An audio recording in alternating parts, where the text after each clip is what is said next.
There's two must-get guards for Mick Cronin out there. You only need one of them, Donovan Dent and Dedan Thomas Jr. I think you lean Dent. Let's talk about it.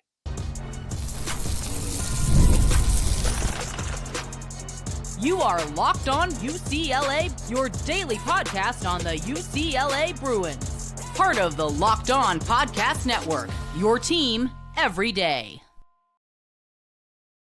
Welcome, everybody, to this edition of the Locked On UCLA podcast. I'm your host, Zach Anderson-Yoxsimer. Thanks for making this show your first listen each and every day. It's free wherever you get your podcast, and it's available on YouTube. Like, comment, subscribe, download. Thanks for your support. It's your team every day. And before we get started today, we're going to tell you that this episode is brought to you by the all-new 2025 Nissan Armada. Stay with us for the Armada Team of the Week later in the episode. But where we get started is the transfer portal is already open for business. We've seen Devin Williams head to the portal for the Bruins, William Kyle III. I would expect Dominic Harris to be one of those next names in line for UCLA, although crazier things have happened. And remember, just because they put their name in the portal doesn't mean they can't come back. Unlikely, but they can't come back. Today, what we're looking at is what UCLA stands to gain from the transfer portal. Because the portal was pushed back a week, there has been so many talented players, surprisingly so, that are in the portal looking to upgrade their money situation via NIL,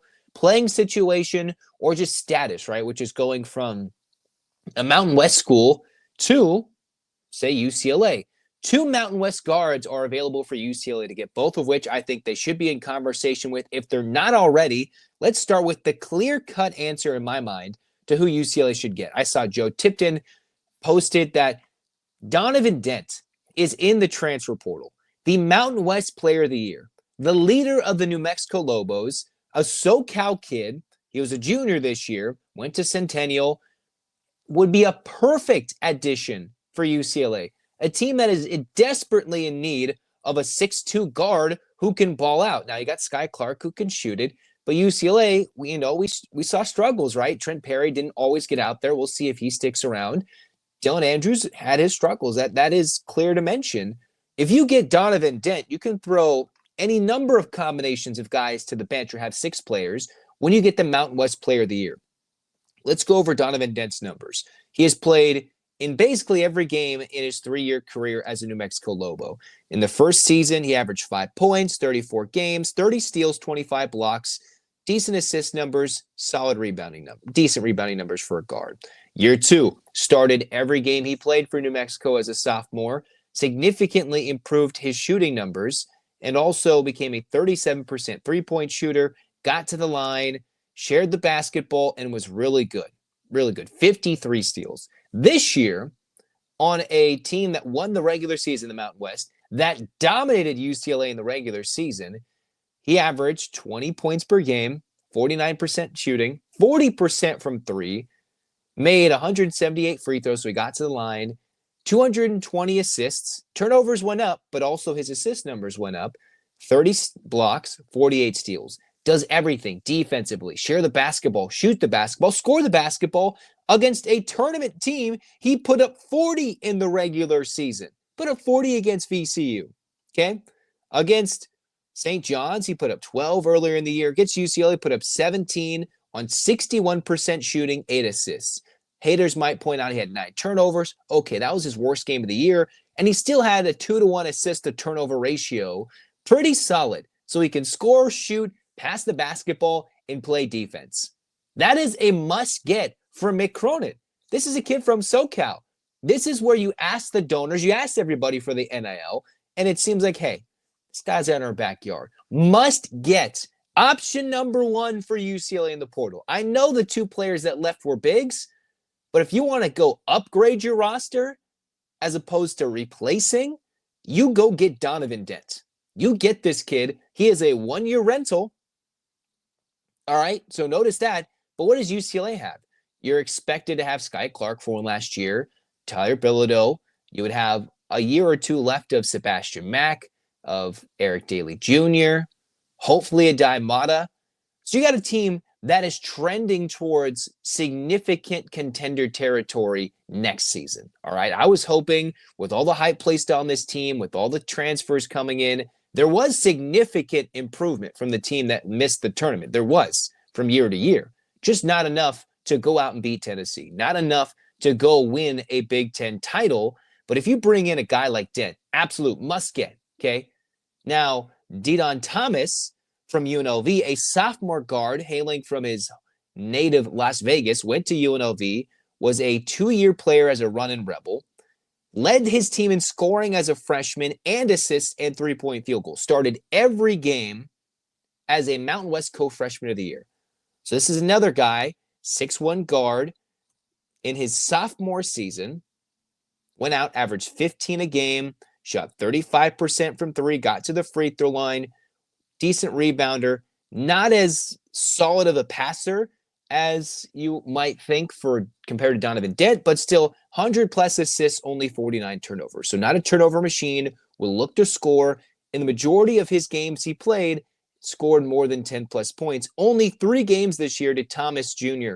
have less than 10 points. Now, both of those were the last 2 games of the year against Air Force and Fresno State. He did not play after the middle of February after getting injured, so he did miss the end of the season, end of February, did not play in the Mountain West tournament with UNLV.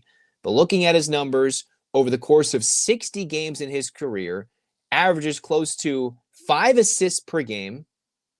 While his defensive numbers aren't as elite as Donovan Dent, 3-point shooting, pretty solid, 35%, 73% free throw shooter, and can obviously score as a 14.5 point per game scorer through 2 years of college basketball. Oh, and by the way, he's a lefty. So you could add another lefty to your roster for UCLA, right? You could have a righty guard in Sky Clark. You could have Thomas be a lefty. That would be a unique pairing. You have one guy who can go one way, another guy who can go right, depending on how they like to shoot based on their various wing shooting options. That would be interesting to get a lefty scoring guard who could pass the basketball, averages 5 assists per game. That would be a unique setup for UCLA. Dedan Thomas Jr. or Donovan Dent. 2 elite Mountain West guards who are looking for new homes and are right there for the taking. I would choose Dent, but Thomas, you could get 2 years out of him. Of course, now guys are not guaranteed to stay for a year, at more than a year, whether it be money, situation, playing time. We know Cronin is not going to guarantee you playing time if you don't deserve it. If you come here expecting to play, you better earn it. Dent would be a better base of, hey, this guy can play defense, he can rebound, he can pass the basketball, he can do it all. We saw it firsthand with the New Mexico team that dominated UCLA in the regular season in game number 2. I would love to have seen them played again later in the season, but that's not what happened. For UCLA, those 2 guys, one of them you must get. Immediately upgrade the backcourt that everybody was talking crap about when they couldn't handle Zakai Ziegler, when you couldn't handle Chaz Lanier of Tennessee. Okay, now you got to go get a bigger wing at the 3. We'll talk about that in future episodes, and I'm going to go talk about a couple of bigs, not all the bigs available, a couple of bigs that are available right now in the transfer portal. All right, we'll talk about that next on Locked On UCLA.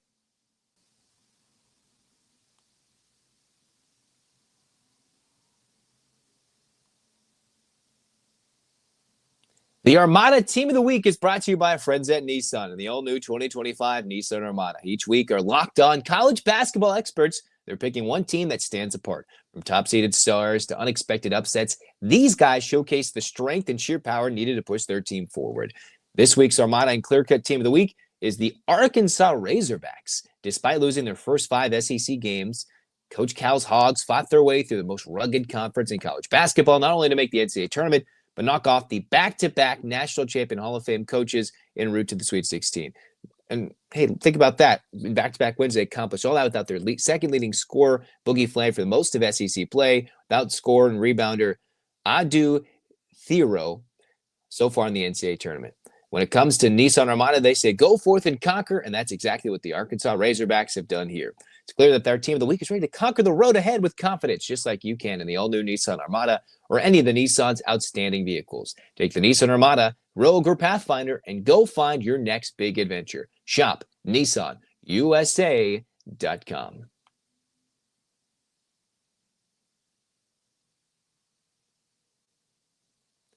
All right, rolling on into segment 2, let's talk about some bigs. And if you're going to sit here and complain about which ones I'm talking about, I'm not going into the full list of UCLA. My initial thought about this episode was to discuss more of the bigs, to get some depth in the post with Kyle leaving, with the soon-to-be redshirt sophomore Devin Williams leaving.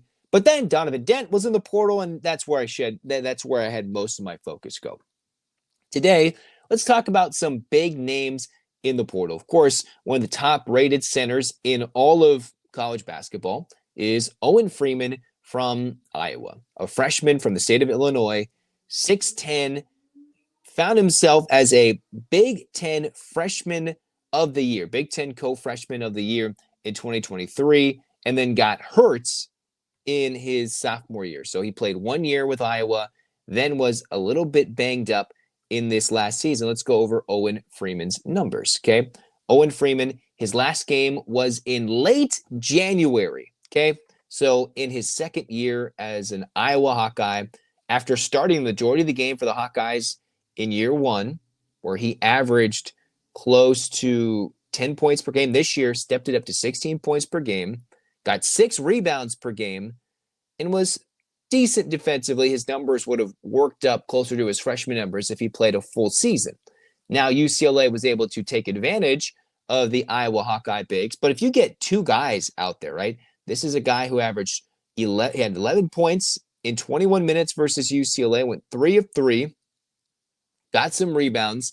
What UCLA needs is some depth in the post, and I think Owen Freeman would absolutely add that. Besides Adai Mata, UCLA, when he went to William Kyle, the offensive numbers just weren't there. I wish they would have used him more and could have developed him throughout the season. Didn't end up playing out that way. UCLA would always go small with Bilodeau. So if Freeman is an option, why not go after him? All right, you have to make that call. You have to go make that call. Obviously, you're going to see the likes of the SEC schools go after him. Might see some people in the Big East, and I think that's where Freeman has initially been looking. His eyes have been east as opposed to west, which is why those West Coast, western part of the United States guards, the Mountain West guys, you got to bring him west. You don't let him go east. While Freeman, I think from the initial looks at it, maybe a Kentucky visit, I might be wrong, but he's looking east at the moment. That is a guy who can make a lot of sense for UCLA, even though he played a decent amount of minutes, 16, 23 minutes, started every game he played, 19 of 19, started all those games for the Hawkeyes as looking for a new home after Iowa got rid of their head coach. Now, does he go back to Iowa with their new head coach? Does he go elsewhere? Does he level up with his NIL deal? Do the Bruins even have the money available to cough up for a top center in the portal? I'm not sure, which leads me to think who could be another guy. All right, now there are multiple guys on my list of centers. Who I'm thinking of today is one option, okay? If you're like, Zach, there are many other options. Yes, I know about Magoon Guath. I know about the Noah Williamsons of Bucknell. But I think for today's episode, we're going to focus on Oscar Cluff, okay? Now, you might be thinking, hey, UCLA just went to the portal. They just went after a South Dakota State center who was the Summit League Defensive Player of the Year, and it didn't exactly work out. So maybe if you're Cronin, you're like, how does the Summit League translate to the Big Ten? I'm not sure. But you bring in Oscar Cluff, who's probably a true center more than William Kyle is. He went 17-12 with South Dakota State. Okay, Oscar Cluff. Think about him. A guy who took over for a center that took his team to the tournament, right? 6'11", has an extra year available to him, was initially a Washington State player, and now I think might be using that JUCO year to his advantage. In his last game against North Dakota in the Summit League tournament, had 27 points and 17 rebounds, all right? In games this year, Cluff has had 19 or more rebounds. 1, 2, 3, 4, 5. 5 times, Cluff has had 19 or more rebounds in a game. In almost every game but 3 that he played this year, he averaged not just double figures, but 13 or more points. So he was scoring, getting rebounds, sometimes a block machine, not always the case. He wasn't that defensive wizard that, William Kyle could be, that Mara could be, but this could be that guy you pair with Mara and be a twin post type player. Not a 3-point shooter, even though he did make 4 of 6, Solid free throw shooter, 77%, shot the majority of his free throws and would knock down a good portion of them, but was really good on the glass. And where did the Bruins get killed on this year? The glass. So Oscar Cluff would be a great, great look. Now I'm reading from a different website, I think a college website talking about Cluff, where he might looking at Nebraska, might go to Wisconsin, Ohio State, Kentucky, and Indiana, right? Because Indiana's losing Mackenzie Mbako. Kentucky would love some size, whether it's Freeman or it's Oscar Cluff. Ohio State, okay? Think about that. Or you got Wisconsin, and Greg Gard knows how to use his 7-footers. Then Nebraska, who wants to get some, if he wants to stay more in the Midwest, that would be a fair share. But if UCLA can say, hey, this is what we've already got. We've proven we brought a South Dakota State player west. We've got the money, and we clearly need you to play. Then I think Cluff would be a great fit. But between Freeman, who I don't think would come to UCLA, I think he's looking more west. Cluff might stay in the Midwest, but those are a couple of options for bigs in the portal, all right? Now, if you think about where Cronin's connections lie, he went after an Oregon State player in Bilodeau. He went after Sky Clark, who had connections with Cronin and West Coast ties, Los Angeles ties. You bring in the likes of Dominic Harris, who is an LMU player, who's a West Coast guy, already something there. UCLA went after William Kyle III, so that makes me wonder if Cluff could be on the radar. And then next thing you know, UCLA, they're trying to get Eric Daly Jr. Okay, that was a big get for UCLA. A coach that had moved on, and next thing you know, he comes to UCLA. So they're not trying to replace. And then, of course, Kobe Johnson, West Coast, right? And if you mix in Stefanovic from the year prior, a lot of those are West Coast based. And I'm wondering if Cluff is in that radar, or Freeman is in that little radar that Cronin can go, hey, come to UCLA. We've got the support. We've got the NIL, and we're building, and we need you. If you're here, we will win. And I think if a player like Cluff or Freeman could come, that would be good. Cluff has the rebounding numbers. You could argue versus the Summit League compared to the Big Ten are different, but the rebounding numbers, that would significantly improve UCLA. Where did Tennessee kill the Bruins? They started ice cold in that game against the Bruins in the second round of the NCAA tournament. They killed the offensive glass because they were much better at rebounding than UCLA. And what was the problem? A little bit of size, some rebounding, quick whistles, all those hurting UCLA. But if you brought in one guy who could rebound a few times, maybe UCLA stretches what was a cold start for Tennessee into a 5-7 point lead. And that's a completely different game just from getting a couple of rebounds, a different post option versus leaning so much on a Diavada who would roll an ankle, who would come in with a sinus infection. It's a lot to lean in on him. Potential's through the roof. Bring in potential, bring in already proven results, and that could be a team that builds for success. Now, yes, I think there is another Mountain West player who UCLA could go after, but we'll talk about him in the next Locked On UCLA episode about transfer gets. We're going to wrap up today's show with the terrible news that Juju Watkins' ACL is not intact. Tore it in the win for USC over Mississippi State. What does that mean for UCLA? What does that mean for college basketball as a whole for this year and next year? And what does that mean for UCLA overall, right? We'll talk about that next on Locked On UCLA.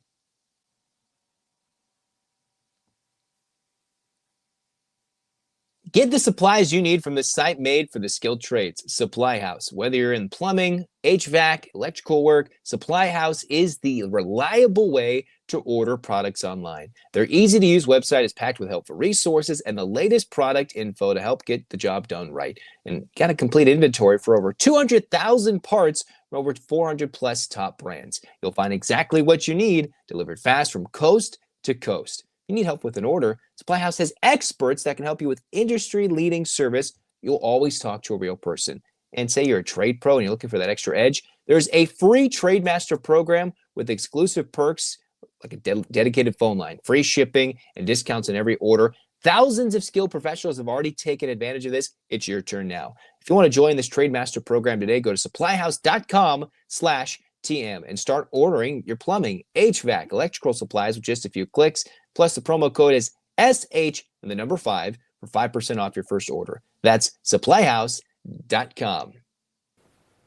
The NCAA tournament is here, and so is the bracket breakdown. Locked On Podcast Network and Amazon Fire TV channels are teaming up to deliver NCAA tournament coverage like never before. Watch studio shows featuring former players and Locked On's local experts as they guide you through every upset, buzzer beater, and bracket matchup. Stream it all for free on Amazon Fire TV channel. Search Bracket Breakdown to see it all for free. It's your team every day.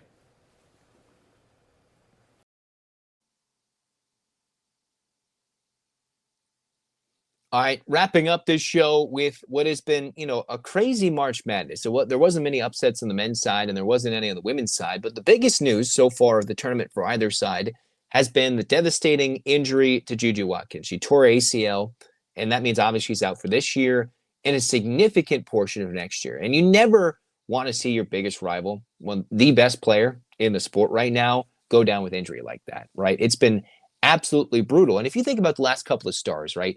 Paige Beckers came in with a lot of hype with UConn. She had to deal with some injuries. She missed an entire year and is wrapping up her lengthy UConn career before finally heading off to the W.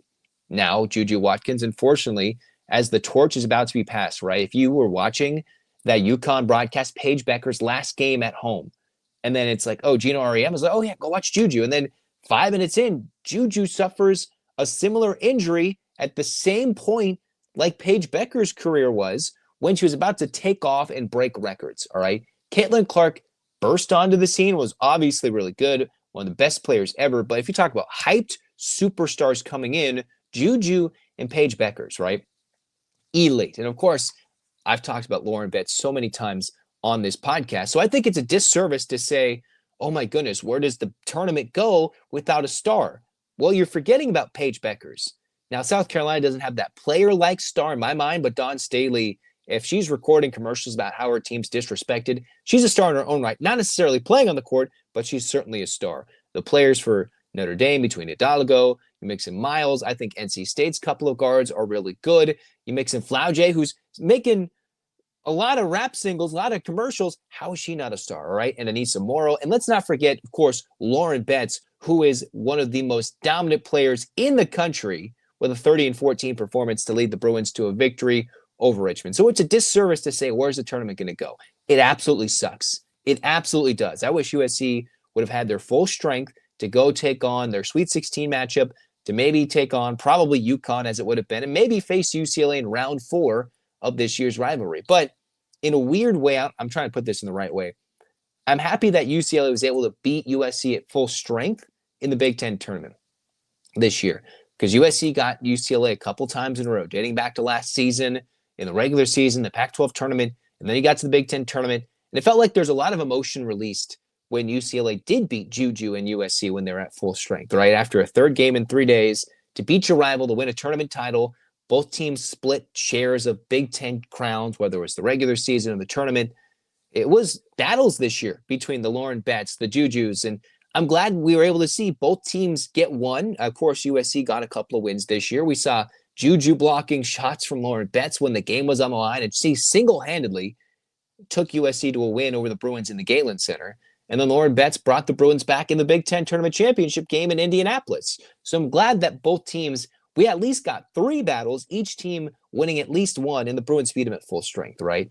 Now there's still a lot of talent on that USC team who could go and maybe beat a UConn if that's how it's meant to be. In my women's bracket, I actually had, prior to all this injury news, I had UConn beating USC. So what does this mean for the path going forward? One, it doesn't mean anything for UCLA in this immediate tournament. Why? I mean, it does, but one, you got to win the Sweet 16, okay? Ole Miss is a scrappy team, and they almost beat USC at full strength in a neutral site battle in the opening weekend. So UCLA on their Friday night battle in Spokane have to take care of business, get to the Elite Eight, and before they can even think about a potential UConn or what would have been maybe a USC, there's still a potential that you got to face off against NC State or LSU. So still the path to get to the Final Four for the first time in program history is extremely tough. I expect UCLA with my bracket predictions. I thought UCLA would still do it. Of course, that's extreme bias on my side. I still think the Bruins are one of the deepest teams in the country, in the post, on the wings, with what they got all across this lineup. UCLA man, oh man, I think they can still do it. But if they face LSU, they're going to have to fight through the inner demons from last year where they fell short in the Sweet 16. They've lost in the Sweet 16 these last couple of years to a much better South Carolina team 2 years ago, and they were the favorite to beat LSU, only for them to fall when everybody wanted to watch Iowa LSU anyway. But it would be great, I think, for UCLA's full circle moment, for them to play LSU in the Elite Eight, beat them, and get to the Final Four. It would still be a tough battle against Kim Mulkey, Johnson, Anissa Morrow. That would be very, very tough. It'd be a fun battle for Lauren Betts to go against one of the best post players in the country. So still to get to the Final Four would be extremely tough. So say UCLA does that. I expect them to do it, but say they do that. Even if USC gets there, shockingly, without Juju, Kiki Iriafen put up like almost 40 points in that win versus Mississippi State. An emotional win at home in the Galen Center, where they dominated still after that initial injury very early on in the game. So Kiki is still dominant, and they're very good defensively, and they would really key in on forcing UCLA to turn over the basketball, and they have the post-on-post matchup to battle with Lauren Betts, if that were still the case. They don't have the scoring, but they would have the battle to make it a tough game for UCLA if they did meet up in the Final Four. Or what is more likely to be the case if UCLA is to make it to the Final Four, then they're going to play UConn. And I think UConn is a different beast. Now, USC did beat them in stores this year when they're at full strength, but UConn went to South Carolina, won by 30. And South Carolina is acting like, oh, we're disrespected. You're sitting there with Gino, and he's got one of the most prized recruits, prized prospects now in her super senior year in Paige Beckers, with Fudd healthy and announcing she's going to return next year with a clearer path to the Final Four that UConn has, and a chance to get to the 12th national championship, which would then surpass the all-time record for college basketball national championships, which UCLA has. So what would be a better way for the UCLA women to help keep the UCLA men's record intact of all-time national championships while they're tied with the UConn women by winning your first NCAA championship in the women's era, right? They've won a previous championship, just not in the NCAA era, and technically it's not fully recognized, but it should be. Now, to get to the Final Four, if you beat a UConn, it's still going to be tough, whether it's South Carolina, Texas, Notre Dame, TCU, whoever it is on the other side, it will still be a tough battle in the national championship game. So the path doesn't get any easier. Now, I thought USC has the size and the guard play that would have truly troubled UCLA in the Final Four if they faced off for a fourth time with the emotions from that Big Ten tournament final, but that is just, it's not the case. And it sucks that Juju goes down, but that's the reality we live in. Now, Juju, if you tear your ACL at the end of March, at your best, maybe like a 9 to 12 month injuries. The prognostications early are that maybe you could get back in 9 months, but UCLA has Charlize Ledger-Walker on their roster. She hurt her knee in January at UCLA when her Washington State Cougars beat the Bruins. She then got hurt in that game, transferred to UCLA, arguably in my mind the best transfer UCLA got. She was just unavailable to injury, and instead of burning her last year on a partial season, used the injury redshirt and is expected to compete in 25-26. So UCLA has one of the best transfers a year later, in a sense, redshirting coming in. You've got one of the top 2 recruits in the country coming to UCLA and Sienna Betts.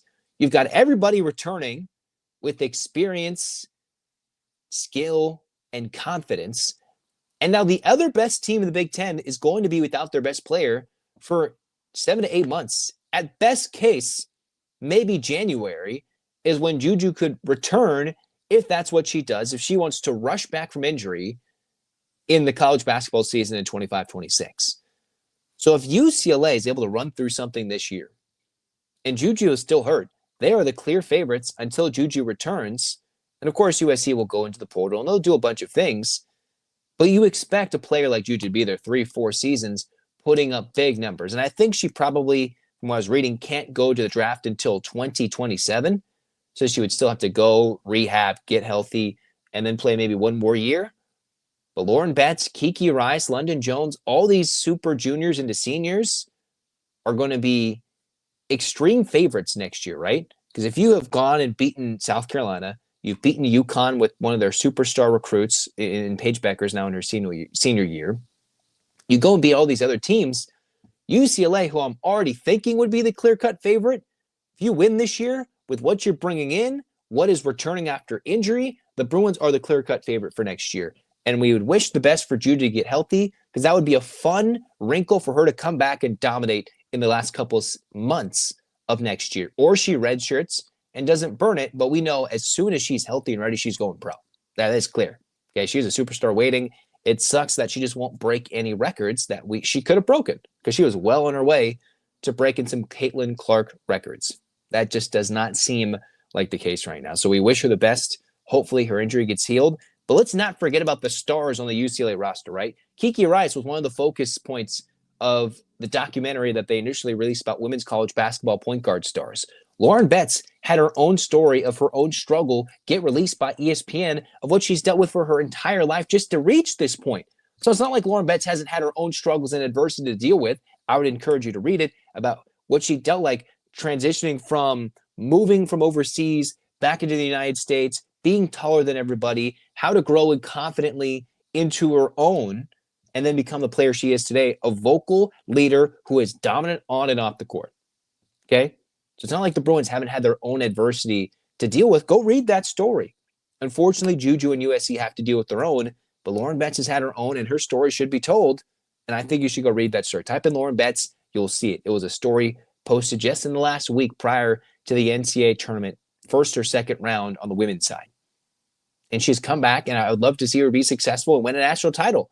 And the Bruins should hopefully win one, maybe two, but they still have a lot of work to get there. And with this injury, it means they're clear favorites in the Big Ten next year, maybe national favorites too, and they have a slightly clearer path in the Final Four. UConn will be an extreme challenge, but I think the Bruins have the size that UConn might not be able to contend with, because Lauren Betts is the most dominant center in all of women's college basketball, but they have to get through an LSU first or NC State, and Ole Miss is nothing to just skip over and forget about. And we'll talk about all that in the rest of Locked On UCLA episodes leading up to the Friday Sweet 16 battle. Ends up, Bruins fans, like, comment, download, subscribe, because this is where you want to get your transfer portal news. Who's leaving? Who's coming? Who should the Bruins get? Does Mick Cronin do something crazy and leave? Does UCLA go all the way on the women's side? You're going to want to be here. So, 8 clap time, baby. And 1, 2, 3, 4, 5, 6, 7, 8. UCLA. UCLA, fight, fight, fight. This has been Locked On UCLA. Zach signing off. Go Bruins.